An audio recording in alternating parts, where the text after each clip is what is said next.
ದುಡ್ಡು ಮಾಡು.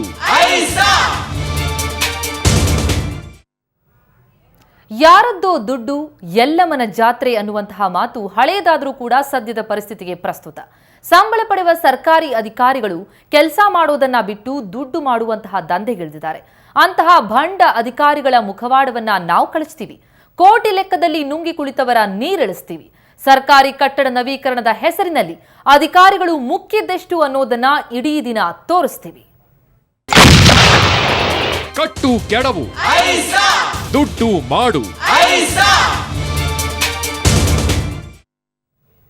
ಕಟ್ಟಡ ಪೂರ್ತಿಯಾಗಿಲ್ಲ, ನೀರು ಸರಬರಾಜು, ಪೈಪ್ ನವೀಕರಣದಂತಹ ಕೆಲಸ ಆಗೇ ಇಲ್ಲ.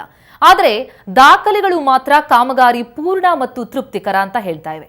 ಇದು ಬಾಗಲಕೋಟೆ ಜಿಲ್ಲೆ ಕುಳಲಿ ಗ್ರಾಮ ಪಂಚಾಯಿತಿಯಲ್ಲಿ ನಡೆದಿರುವಂತಹ ಅನುದಾನ ಗೋಲ್ಮಾಲ್ನ ನಿಜ ಬಣ್ಣ.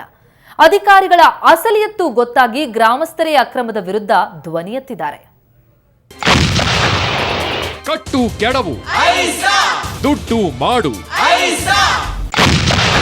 ಗೋಲ್ಮಾಲ್ ಕೇಸ್ ನಂಬರ್ 7. ಯಾವ ಊರಿನ ಕಥೆ? ಬಾಗಲಕೋಟೆ. ಯಾವುದಕ್ಕೆ ಕಾಸು? ಗ್ರಾಮ ಪಂಚಾಯಿತಿ.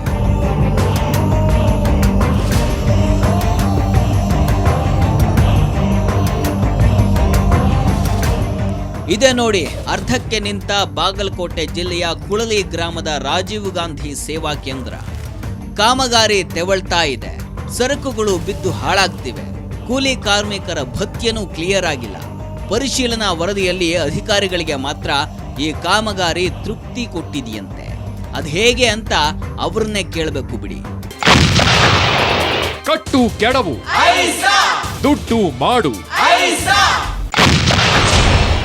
RG ಯೋಜನೆಗೆ 20 ಲಕ್ಷ ಅನುದಾನ, 16 ಲಕ್ಷ ನುಂಗಿ ನೀರು ಕುಡಿದ ಅಧಿಕಾರಿಗಳು. ಉದ್ಯೋಗ ಖಾತ್ರಿ ಯೋಜನೆಯಲ್ಲೂ ಗೋಲ್ಮಾಲ್.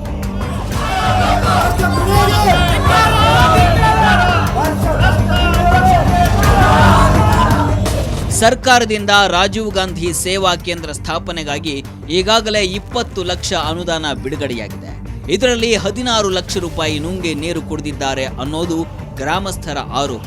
ಸಾಲದ್ದಕ್ಕೆ ಉದ್ಯೋಗ ಖಾತ್ರಿ ಯೋಜನೆಯಲ್ಲಿ ಕೆಲಸ ಖಾತ್ರಿಯಾಗಿದ್ರೂ ಯುವಕರಿಗೆ ಉದ್ಯೋಗ ನೀಡ್ತಾ ಇಲ್ವಂತೆ.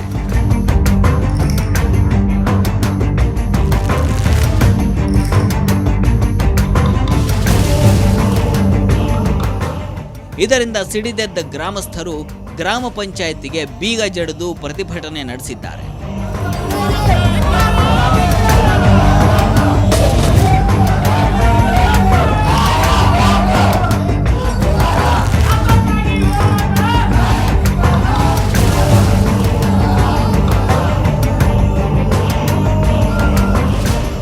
ಗ್ರಾಮದಲ್ಲಿ ಕುಡಿಯೋ ನೀರಿನಿಂದ ಹಿಡಿದು ಸಾಲು ಸಾಲು ಸಮಸ್ಯೆಗಳು ಸರದಿ ಹಚ್ಚಿವೆ.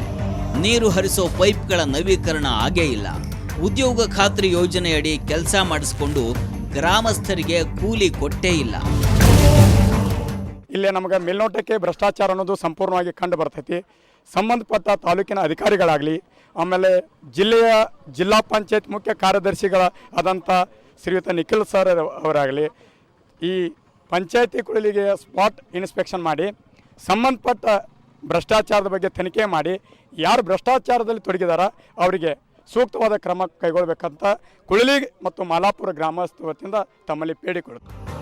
ಇನ್ನು ಪಂಚಾಯತಿ ಅಧಿಕಾರಿಗಳ ಆಡಳಿತ ವೈಖರಿಯೋ ಆ ದೇವರೇ ಬಲ್ಲ. ಅವ್ರು ಆಡಿದ್ದೇ ಆಟ ಬಿಡಿ. ಪಂಚಾಯತಿಯಲ್ಲಿ ಏನಾಗ್ತಿದೆ ಅಂತ ಪಂಚಾಯತಿ ಸದಸ್ಯರಿಗೂ ಮಾಹಿತಿ ಇರೋದಿಲ್ಲ. ವ್ಯವಹಾರ ಅಂದ್ರೆ ಏನು ಸಾಕಷ್ಟು 30, 40, 50 ಲಕ್ಷ ಗಂಟೆ ತಗ ಆಗೈತೆ ರೀ. ಅವರ ಪಿ ಡಿ ಒ ತಾವ ಎಷ್ಟು ಬೇಕಾದ್ರೆ ದುಡ್ಡು ತಗೋತಾರೆ ರೀ. ಮೊದಲೇ ಮಾತ್ರ ಪಾಸ್ಬುಕ್ ಅಂತೂ ಏನೈತೆ ರೀ, ಅಧ್ಯಕ್ಷರ ಮನ್ಯಾಗ ಇರ್ತಾವ್ರಿ ಅವು ಪಾಸ್ಬುಕ್ ಚೆಕ್ ಬುಕ್ ರೀ. ಅವ್ರು ಎಲ್ಲಿ ಅಲ್ಲೇ ಸಹಿ ಮಾಡಿ ಕೊಡ್ತಾರೆ ರೀ ಅವ್ರು. ಸರ್ ಮುಂದೆ ಊರಾಗ ಮಣ್ಣು ಬೇಸಿಗೆಯಾಗ ನೀರಿನ ಅಭಾವ ಇತ್ತಲ್ಲ ರೀ, ಆ ಟೈಮ್ದಾಗ ನೀರು ಹಾಕಿದೀವಿ ಟ್ಯಾಂಕರ್ಲಿ ಅಂತೇಳಿ 1,88,000 ಮೇಲೆ ಚಿಲ್ಲರ ರೊಕ್ಕ ತೆಗ್ದಾರೆ ರೀ. ಆ ದುಡ್ಡು ಅಲ್ಲಿ ಆ ಬಾಡಿಗೆ ಟ್ಯಾಂಕರ್ ತಂದವ್ರಿಗೂ ಕೊಟ್ಟಿಲ್ಲ ರೀ.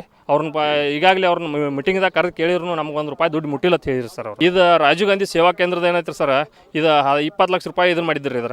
ಇದ್ರಾಗ 16,750,359 ರೂಪಾಯಿ ವಿಡ್ರಾ ಮಾಡ್ಕೊಂಡು ಕೆಲಸ ತೃಪ್ತಿಕರವಾಗಿ ಮುಗಿದಿದೆ ಅಂಥೇಳಿ ಇವ್ರು ಯಾರು ರೀ, ಸೆಕ್ಷನ್ ಇಂಜಿನಿಯರ್ ರೀ, ಸೆಕ್ಷನ್ ಆಫೀಸರ ಮತ್ತು ಅಧ್ಯಕ್ಷರು ರೀ ಮತ್ತು ಪಿ ಡಿ ಅವರು ಎಲ್ಲರೂ ಕೂಡಿ ಇದನ್ನು ಮಾಡಿ ಫೈಲ್ ಮಾಡಿ ಇದನ್ನ ಇಟ್ಟಿದ್ರಿ ಇದನ್ನು ನಾನು ಅದನ್ನು ಫೈಲ್ ತೊಗೊಂಡು ಇವ್ರಿಗೆ ಕೊಟ್ಟಿನಿ ರೀ ಯಾರಿಗೆ ಸಿ ಎಸ್ ಅವರು ಏನು ಕ್ರಮ ತೊಗೊಂಡಿಲ್ಲ ರೀ ಮಟ್ಟ ಆದರು 1 ವಾರ ಮೇಲೆ ಆತ್ರಿ ನಾ ಕೊಟ್ಟರು ಬುಧವಾರ ಕೊಟ್ಟರು ರೀ.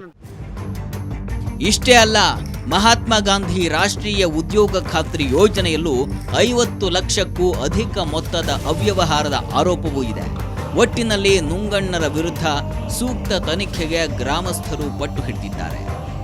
ಕ್ಯಾಮರಾಮನ್ ಸುರೇಶ್ ಮಜ್ಜಿಗಿ ಜೊತೆ ಮಲ್ಲಿಕಾರ್ಜುನ ಹೊಸಮನಿ, ಸುವರ್ಣ ನ್ಯೂಸ್.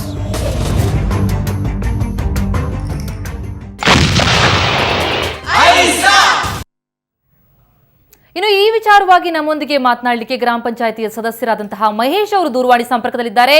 ಮಹೇಶ್ ಅವರೇ, ಏನಾಗ್ತಿದೆ ನಿಮ್ಮ ಗ್ರಾಮದಲ್ಲಿ? ಅಲ್ಲಿರುವಂತಹ ರಾಜೀವ್ ಗಾಂಧಿ ಸೇವಾ ಕೇಂದ್ರ ಇವತ್ತಿಗೂ ಕೂಡ ಕಟ್ಟಡ ಪೂರ್ತಿಯಾಗಿಲ್ಲ, ಅಲ್ಲಿ ನೀರಿನ ವ್ಯವಸ್ಥೆ ಇಲ್ಲ, ಏನ್ ನಡೀತಿದೆ ಅಂತ? ಏನ್ರಿ ಮೇಡಮ್ ಅಲ್ಲಿ ಹಲೋ ಹೇಳಿ ಹೇಳಿ ಮೇಡಮ್, ಅದು ಇವತ್ತಿಗೆ ಆದ್ರೂ ಸಿ ಎಸ್ ಅವ್ರು ಏನು ಕ್ರಮ ತಗೊಂಡಿಲ್ರಿ. ಅವರು ಯಾರು ತಗೊಳ್ತಾ ಇಲ್ಲ ಕ್ರಮವನ್ನ? ಅವರು ಜಿಲ್ಲಾ ಪಂಚಾಯತಿ ಸಿಇಒ ಅವ್ರ ಏನು ಕ್ರಮ ತಗೊಂಡಿಲ್ರಿ. ತಾವು ಆ ಬಗ್ಗೆ ಗಮನ ಹರಿಸಿದ್ರ? ತಾವು ಅವ್ರಿಗೆ ಹೇಳಲಿಕ್ಕೆ ಹೋದ್ರ ಅದ್ರ ಬಗ್ಗೆ ವಿಚಾರವಾಗಿ? ಹೋಗಿದ್ದೀವ್ರಿ, ಫೈಲ್ ಕೊಟ್ಟಿವ್ರಿ ಮೇಡಮ್. ಹಲೋ ಹೇಳಿ ಹೇಳಿ. ಅವ್ರಿಗೆ ಫೈಲ್ ಕೊಟ್ಟಿವ್ರಿ ಮೇಡಮ್. ಫೈಲ್ ಕೊಟ್ಟ ಎಲ್ಲಾ ಹೇಳಿ ಬಂದಿವ್ರಿ. ಅವ್ರು ಏನು ಕ್ರಮ ಹಲೋ ಹೇಳಿ ಹೇಳಿ ಮಹೇಶ್, ಕೇಳಿಸ್ತಾ ಇದೆ, ತಾವು ಮಾತು ಮುಂದುವರಿಸಿ. ಅವ್ರಿಗೆ ಅವರು 2,40,000 ರೂಪಾಯಿ ಮತ್ತೆ ತುಂಬಿಸ್ಕೊಂಡಾರ್ರಿ ಮೇಡಮ್. ಅವರು 16 ಲಕ್ಷ ರೂಪಾಯಿ ಇದ್ರಾಗ ಒಟ್ಟ ಒಂದ್ 6 ಲಕ್ಷ ರೂಪಾಯಿ ಕೆಲಸ ಆಗೈತಿ. ಒಟ್ಟಾರಿ 6 ಲಕ್ಷ ರೂಪಾಯಿ ಕೆಲಸ ಆಗಿದೆ ಅಷ್ಟೇನೆ ಆಗೈತ್ರಿ. ಮುಂದೆ ಏನ್ ಮಾಡ್ಬಿಟ್ಟಾರಿ, ಅಟ್ಟು ಫೈಲ್ ಇದನ್ ಮಾಡಿ ಏನ್ ಅವ್ರು ಇದೇ ನಾವು ಹೇಳಿದೈತಲ್ರಿ ಮತ್ತೆ ನಿಮ್ಗೆ ಇದನ್ನ ಕೊಟ್ಟಿದ್ರಿ, ಆ ಟೈಪ್ ಎಲ್ಲ ವಿತ್ಡ್ರಾ ಮಾಡ್ಯಾರ್ರಿ ದುಡ್ಡು ಅವ್ರು. ಅಲ್ಲ, ತಾವು ಗ್ರಾಮ ಪಂಚಾಯತಿ ಸದಸ್ಯರಾಗಿ ತಾವು ಅದ್ರ ಬಗ್ಗೆ ಒತ್ತಡ ಹೇರ್ಬೇಕಲ್ವಾ, ಆಗಿಲ್ಲ ಕೆಲಸ ಅಂತ? ದೀಡ್ ತಿಂಗಳ ಆತ್ರಿ. ಒಟ್ಟ ನಮಗ ಚಪ್ಪಲ್ ಸೌಂದ್ ಬಿಟ್ಟವ್ರಿ ಎಲ್ರಿ ಬಾಗಲಕೋಟೆಗೆ ಅಡ್ಡಾಡಿ ನಾವು ಲೋಕಾಯುಕ್ತಕ್ಕೂ ಹಾಕಿದೀವ್ರಿ ಮೇಡಮ್. ಯಾರು ಇದರಲ್ಲಿ ಪ್ರಮುಖವಾದಂತಹದ್ದವರು ನುಂಗ್ತಾ ಇರೋಂಥವ್ರು ಹೇಳ್ತೀರಿ? ಯಾರ ಮೇಲೆ ತಾವು ಆರೋಪ ಮಾಡ್ತಾ ಇರೋಂಥದ್ದು? ಮಾಡ್ಬೇಕಾದದ್ದು ಗ್ರಾಮ ಪಂಚಾಯತಿ ಅಧ್ಯಕ್ಷರು ಮೊದಲ್ರಿ. ಅಧ್ಯಕ್ಷರು ಅವ್ರ ಹೆಸರು? ಅವರು ಐವಳ್ಳಿ ಶಂಕರೇವ ಐವಳ್ಳಿ ರೀ ಮೇಡಮ್. ಎಷ್ಟು ದಿನಗಳಿಂದ ಈ ಕಟ್ಟಡ ಕೆಲಸ ಹೀಗೆ ನಿಂತಿರುವಂತದ್ದು? ಶಂಕರೇವ ಐವಳ್ಳಿ ರೀ. ಮುಂದ್ರಿ ವಿ ಎ ಗೌಡ್ರ ಅಂತೇಳಿ ಇಂಜಿನಿಯರ್ ರೀ. ಈಗ ಮುಂದೆ ಏನ್ ಮಾಡ್ಬೇಕು ಅಂತ ಅನ್ಕೊಂಡಿದ್ರಿ? ಇದೇ ರೀತಿ ಮುಂದುವರೆದ್ರೆ ಇಲ್ಲಿ ಅಲ್ಲಿ ಗ್ರಾಮಸ್ಥರಿಗೆ ನೀರು ಇರಲ್ಲ, ಯಾವ ವ್ಯವಸ್ಥೆನೂ ಆಗಲ್ಲ, ದುಡ್ಡು ಮಾತ್ರ ನುಂಗ್ಕೊಂಡು ಹೋಗ್ತಾ ಇರ್ತಾರೆ. ಒಟ್ಟ ಇದೇ ರೆಸ್ಪಾನ್ಸ್ ಮಾಡವಲ್ರಿ ಮೇಡಮ್ ಅವರು. ತಾವು ಗ್ರಾಮಸ್ಥರೆಲ್ಲ ಸೇರಿ ಏನ್ ಹೋರಾಟ ಮಾಡ್ಬೇಕು ಅನ್ಕೊಂಡಿದೀರಾ ಹೇಗೆ? ಹೋರಾಟ ಮಾಡಿ ಒಟ್ಟು ಮಾಡೋದಂತ್ರು ಬಿಟ್ಟೇ ಇಲ್ರಿ, ಅದನ್ನ ಅದ್ರ ಚಲೋನ ಐತ್ರಿ ಮೇಡಮ್. ಓಕೆ ಮಹೇಶ್ವರ, ಧನ್ಯವಾದಗಳು ಸುವರ್ಣ ನ್ಯೂಸ್ ನೊಂದಿಗೆ ಮಾತನಾಡಿದ್ದಕ್ಕೆ. ಒಟ್ಟಾರೆ ಇದು ಬಾಗಲಕೋಟೆ ಜಿಲ್ಲೆ ಕುಳಲಿ ಗ್ರಾಮ ಪಂಚಾಯತಿ ನಡೆದಿರುವಂತಹ ಅನುದಾನ ಗೋಲ್ಮಾಲ್ನ ನಿಜ ಬಣ್ಣ. ಅಲ್ಲಿರುವಂತಹ ಗ್ರಾಮ ಪಂಚಾಯತಿಯ ಸದಸ್ಯರೇ ಹೇಳುವಂತೆ ತಮ್ಮ ಚಪ್ಪಲಿ ಸವದಿದೆ, ಆದ್ರೆ ಕೆಲಸ ಮಾತ್ರ ಯಾವುದು ಸಾಧ್ಯ ಆಗ್ತಾ ಇಲ್ಲ. ಅಲ್ಲಿರುವಂತಹ ಅಧ್ಯಕ್ಷರು ಕೂಡ ಈ ಬಗ್ಗೆ ಗಮನವನ್ನ ಹರಿಸ್ತಾ ಇಲ್ಲ. ಎಲ್ಲ ಅಧಿಕಾರಿಗಳು ನುಂಗಿ ನೀರು ಕುಡಿದಿದ್ದಾರೆ ಹಣವನ್ನ ಅನ್ನೋದು ಅವರ ಆರೋಪ. 20 ಲಕ್ಷ ಅನುದಾನದಲ್ಲಿ 16 ಲಕ್ಷವನ್ನ ನುಂಗಿದ್ದಾರೆ. ಕೇವಲ 4 ಲಕ್ಷದಷ್ಟು ಕೆಲಸ ಅಷ್ಟೇ ಆಗಿರುವಂತದ್ದು. ಇನ್ನೂ ಕೂಡ ರಾಜೀವ್ ಗಾಂಧಿ ಸೇವಾ ಕೇಂದ್ರದ ಕೆಲಸ ಕಾರ್ಯ ಅರ್ಧಕ್ಕೆ ನಿಂತಿದೆ ಅನ್ನೋದು ಅಲ್ಲಿರುವಂತಹ ಗ್ರಾಮಸ್ಥರ ಆರೋಪ.